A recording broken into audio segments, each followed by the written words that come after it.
Hey, my brothers and sisters in Christ, it is Sharon, and I'm back with you on how I study and understand my Bible. Yes, you know, I'm alone in my room. I am empty, prayed up, and ready to receive what the Lord has in store for me. Now, you know my routine. Nothing and nobody get to come in here. All the world is drama, chaos is outside the door. It does not get to come in here. It's just God, myself, my Bible, and my notes. Well, let's go ahead and be about God's business here. And I'm coming to you out of Revelation 17, verses 1 through 17. And of course, you know, I start with my observations. And here I see the judgment of the great harlot, the scarlet beast, seven heads and seven horns. I see the names of blasphemy. The beast is drunk with the wine, or drunk with the blood of the saints.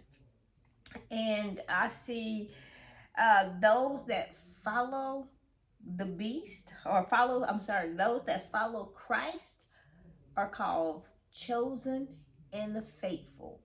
And I also see in here the book of life. We'll go ahead and get started in verses 1 through 2. Here, the invitation of the angel here. And here I see that John is, he starts out with this great harlot. And the word harlot in the Greek is porne, where we get our word pornography or porn from. And it means harlot. I mean, the meaning of it is idolatry, a harlot, a whore, and this is figuratively speaking of Babylon and a nation stuff. But anyway, you see here who this harlot really is in verse 5. It'll reveal when we get there who it is. And Babylon is also a Christian code for Rome, because Rome just kind of stepped up and took the place of Babylon, you know, in the early first century there.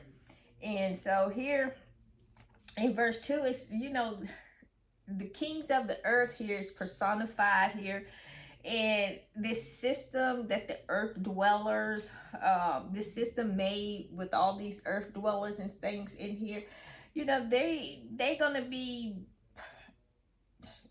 just full of themselves and take joy and pleasure in destroying and killing believers here.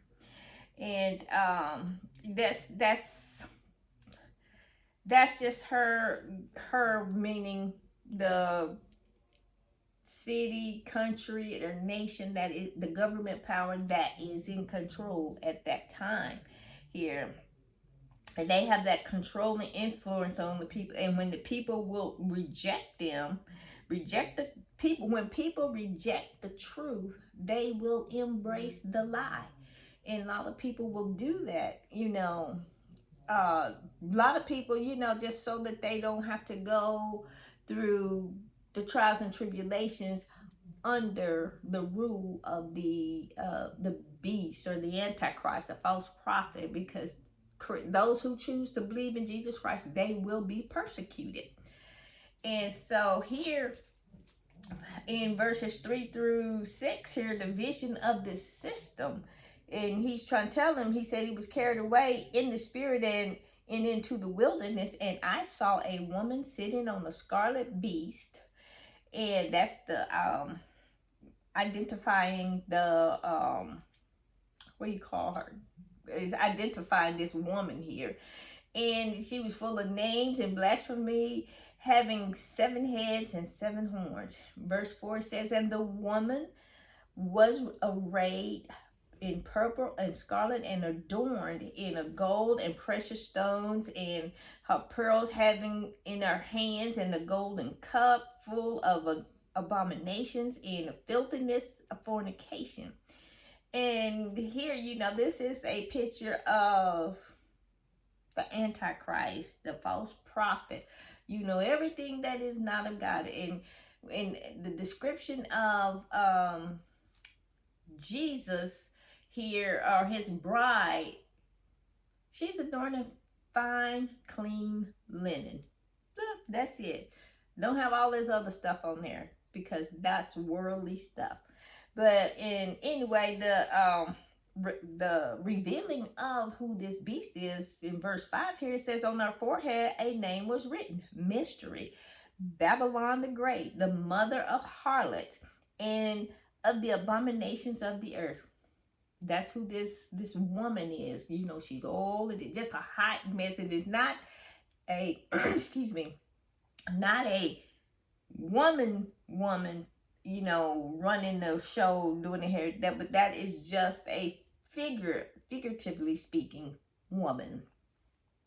And moving on here to verse 6, this, you know, the system, you know, it destroys the true believers, and they rejoiced in that. They thought they was doing something good, you know. They really rejoiced and was glad about it.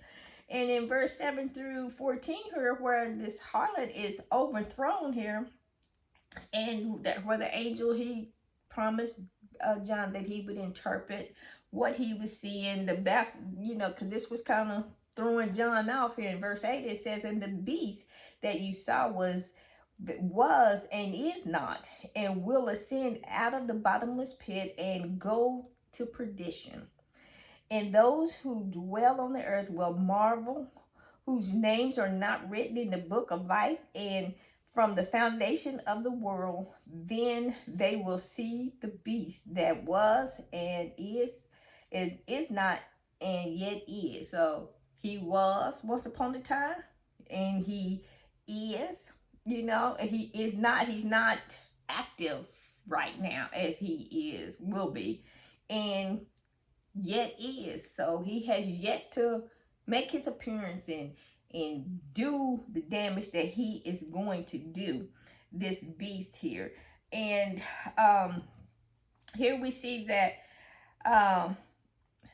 those that follow this beast, these worshipers, you know, they're the ones with the mark of the beast, and they will follow him. They will marvel at this beast and in the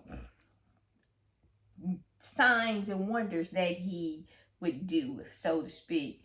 And here we see that in verse 8 here, he's like, okay, they will believe in the sign of the Savior, but this beast is a demon of Satan here. And the identification of these beasts and his 7 heads, you know, which in verse 9 it says, here is the mind which has wisdom. So you need wisdom to identify and really understand and know who this beast is. The 7 heads are 7 mountains on which the woman sits. Now these 7 heads, that refers to the 7 hills or 7 emperors of Rome. And then the 7 mountains also refers to Rome, because they say Rome sits on 7 hills, you know, and that's all a part of it. And the Bible sometimes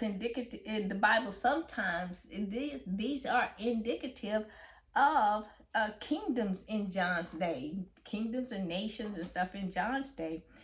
And the empire in view here would be the Roman Empire.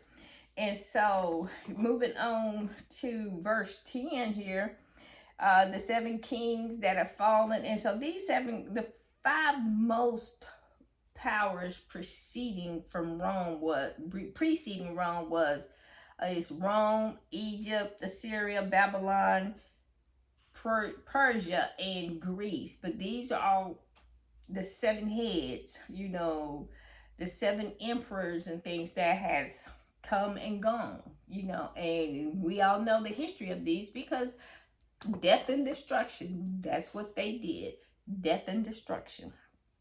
And so moving on here to verse 11 here, you know, he just said this beast is characteristic of, like I said, the previous empires that has ruled the world there, you know.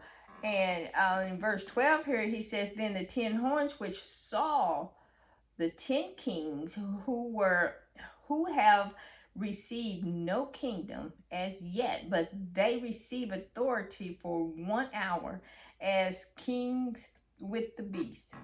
And again here, these I would say people of power, government figures, political figures, religious figures, you know, they're given this power here. And my notes here says it probably alludes to the 10 Nation Confederation. That's just a note I made from some commentary here. And the single purpose of these kings is just to rule the world. That's just what they want to do. Rule, take over, run things the way they want it to be ran. But you know, in the end, they will be led to perdition. And that word perdition there, you know, it means destruction. You will be destroyed. That's just plain and simple that's going to be their end result there. And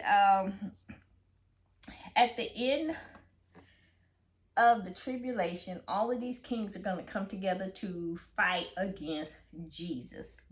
You know, they're going to be gathered together and they are going to be try to fight him.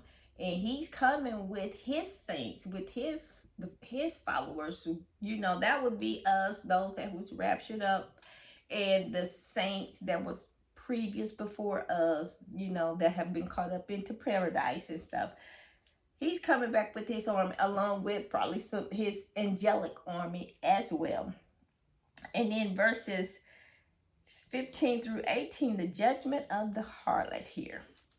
And it says here in verse 15, then he said to me, the waters which you saw were the harlots, where the harlot sits, are peoples, multitudes, nations, and tongues. And here, you know, he's revealing again to John who this harlot is, which were they are the nations. And they could be religious figures, or they could be what did I put? I can't read my own handwriting here. They were here to form a one world religion, a one government, and it's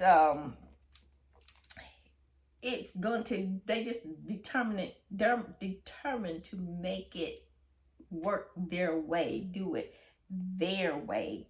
And Jesus said, I have something to say about that. So, and that's where, you know, you're going to have the battles, the fightings. And again, it's all a power struggle, which they will lose. And